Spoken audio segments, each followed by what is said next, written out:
उत्तराखंड बनने के बाद आज 24 साल हो चुके हैं, उत्तराखंड जवान हो चुका है, लेकिन उत्तराखंड के आंदोलनकारियों ने जिस उम्मीद से उत्तराखंड के लिए लड़ाई लड़ी थी, जिस उम्मीद से उत्तराखंड का निर्माण हुआ था, क्या वो बन पाया है? हमारे साथ बातचीत करने के लिए हरीश पनेरू जी हैं। आजकल काफी चर्चाओं में है। पिछले दिनों एक युवक की पिटाई को लेकर वो हल्द्वानी में पुलिस से भिड़ते हुए नजर आ रहे थे।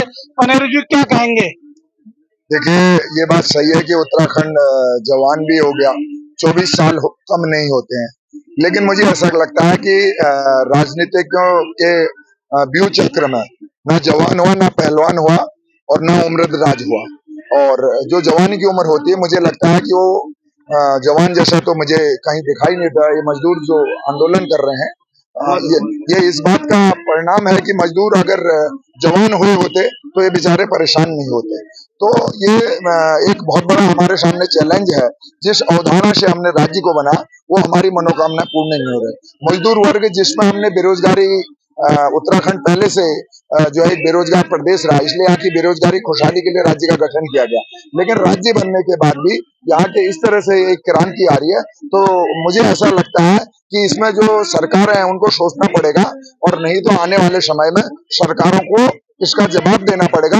उसका परिणाम होगा कि ये देवभूमि है, वो कहीं ना कहीं उनको इसका पश्चाताप करना पड़ेगा। वो शारीरिक रूप से भी हो सकता है, वो मानसिक रूप से भी हो सकता है, वो पारिवारिक रूप से भी हो सकता है। क्योंकि जब राजा अगर अन्याय करने लग जाए, कुर्सी में बैठा हुआ व्यक्ति, पावरफुल व्यक्ति अगर न्याय नहीं करे, और वो एक वर्ग को देख के कि मुझे सिर्फ कुर्सी पर रहना और सत्ता प्राप्त करनी है, चाहे वो अधिकारी हो, चाहे वो राजनेता हो, कोई भी हो, चाहे वो कोई भी प्रणाली का हो, अगर जिम्मेदार व्यक्ति दुर्भावना से काम करने लगे तो न्याय की प्रक्रिया नहीं रहती। एक ना एक दिन हमने बड़े बड़े इतिहास में देखा, चाहे महाभारत का इतिहास ले लो, चाहे रामायण का इतिहास ले लो, जब जब लोगों ने अन्याचार किया है तो उसका परिणाम सुखद रूप में प्राप्त हुआ, लेकिन जनता को उसका परिणाम भुगतना पड़ा।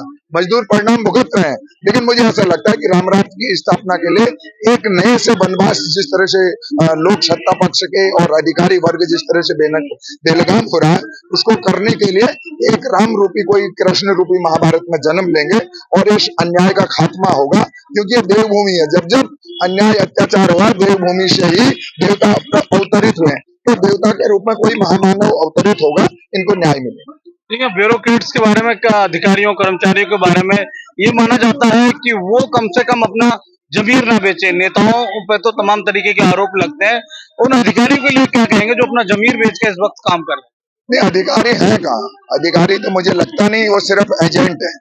वो वर्दी के नाम पे, वो सरकारी पोस्ट के नाम पे, एक मुझे ऐसा लगता है कि एक एजेंट है। जैसे दिल्ली में आपने देखा हो, एक दलाल पद है, शेयर मार्केट, जिसका शेयर ऊंचा चढ़ता है उसको पावरफुल लोग एक्सेप्ट कर लेते हैं, जिसका शेयर नीचे गिरता है, यानी जो दलाली का माल नहीं देता उसको हटा के दलाल पद से गायब कर दिया जाता है, दूसरे दलाल को बैठा दिया। कल को कांग्रेस की दलाली करने लग जाएंगे? सवाल हमने तो हमेशा, मैं अपनी बात कह सकता हूँ, मैंने नारायण दत्त तिवारी जी के हम शिष्य रहे, तब से लेकर हमने, चाहे हरीश रावत जी रहे, चाहे बहुगुणा जी रहे, हमेशा जहाँ अन्याय अत्याचार हुआ उस आवाज को हमने उठाया। हमने कभी दलगत भावना से राजनीति करी। अगर हमारी पार्टी में कोई गलत है तो हम उसके खिलाफ भी आवाज उठाते हैं। और भारतीय जनता पार्टी तो इस टाइम क्या कह सकते हैं, सिर्फ दलाली के नाम से उनके कार्यकर्ता और उनके नेता लगे हुए हैं, उनको जनता से कुछ लेना देना नहीं है, और इसको जनता समझेगी। मुझे ऐसा लगता है अधिकारी भी वही कर रहे हैं। अधिकारी तो उनके एजेंट हैं। अधिकारी जैसे होते हैं ना कि आपको लाइसेंस मिल गया गुंडई करने का, वो सिर्फ वो काम कर रहे हैं, उनको जन सरोकारों से कुछ नहीं मतलब है। लेकिन मैं कहता हूँ कि वक्त जरा अदब से पेश आ, वक्त नहीं लगता वक्त बदलने में, और जब वक्त बदलेगा ना तो ऊपर वाले की लाठी में बहुत दम होता है, और जब उसकी मार पड़ती है तो आदमी को तब पश्चाताप होता है, तब फिर वो समय निकल जाता कब कितनी जल्दी वक्त बदलने वाला है? है। ये बहुत जल्दी बदले। हरीश पनेरू उस वक्त नेतृत्व में होंगे क्या? हम नेतृत्व की कभी चिंता ही नहीं करते। हम कभी नेतृत्व हमने नहीं देखा। अगर नेतृत्व देखा होता तो आज हमसे भी कई कई छोटे लोग, जिनको एबीसीडी नहीं आती, जिनको ये नहीं पता होता क्या होता है, वो दलाली के बट्टे पर कहाँ से कहाँ पहुंच गए। तो हम ये नहीं, हम ये जानते हैं कि आप मुझे पूछ रहे हैं, निस्वार्थ भाव से पूछ रहे हैं, मेरी कमाई यही है, हम इसी पे जीना चाहते हैं, बाकी ऊपर प्रभु का।